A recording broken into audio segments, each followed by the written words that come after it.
એ તો ગાઢ નિંદ્રામાં હોય એવું લાગે છે. અસંભવ. આટલી બધી તણાવપૂર્ણ પરિસ્થિતિમાં પણ એ નિદ્રાધીન છે. ભ્રાતાશ્રી, મને લાગે છે કે ભીષ્મ પિતાની પ્રતિજ્ઞાથી એ કદાચ જ્ઞાત જ નથી. એવું ના બને. એને જાણ તો છે જ. મને લાગે છે એ ખૂબ જ ભયભીત થઈ ગયો હશે, એટલે સૂઈ ગયો છે.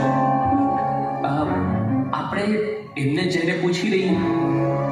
હા, ચાલો અંદર જ પ્રવેશીએ.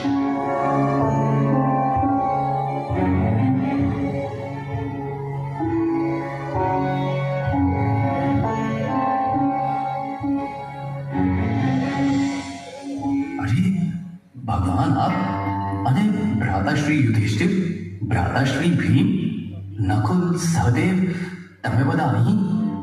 હા, અમારી તો ઊંઘ જ ઉડી ગઈ છે. કેમ, શું થયું? ભીષ્મ પિતામહે પાંડવ વધની પ્રતિજ્ઞા કરી. એની જાણ છે તને?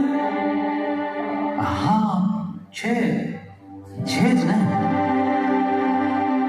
જાણે છે છતાં ઊંઘે છે. ભય નથી લાગતો? ભગવાન, આપ જાગો છો એટલે તો હું સૂવું છું.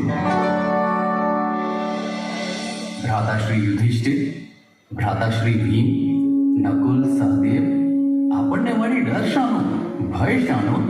જેના હાથમાં સમગ્ર જગતના નાડી પ્રાણ છે એવા ભગવાન શ્રી કૃષ્ણ આપણી સાથે છે. પણ ભ્રાતાશ્રી, પિતામહને ઈચ્છા મૃત્યુનું વરદાન છે. એમને હરાવવા યુદ્ધમાં અશક્ય છે. તમને તેનો ડર નથી લાગતો? અરે નકુલ, આપણી સાથે સાક્ષાત શ્રી કૃષ્ણ ભગવાન છે. સમગ્ર જગતના સર્વકર્તા છે. જ્યારે સાક્ષાત ભગવાન આપણી સાથે હોય ત્યારે ડર શાનો? આપણે તો એક ભગવાન શ્રી કૃષ્ણના શરણે છીએ. હવે દોર એમના હાથમાં છે, એટલે આગળ શું કરવું એ તેઓ જોશે. આપણે તો બધી ચિંતા એમના પર છોડી દો. બરાબર ને પ્રભુ?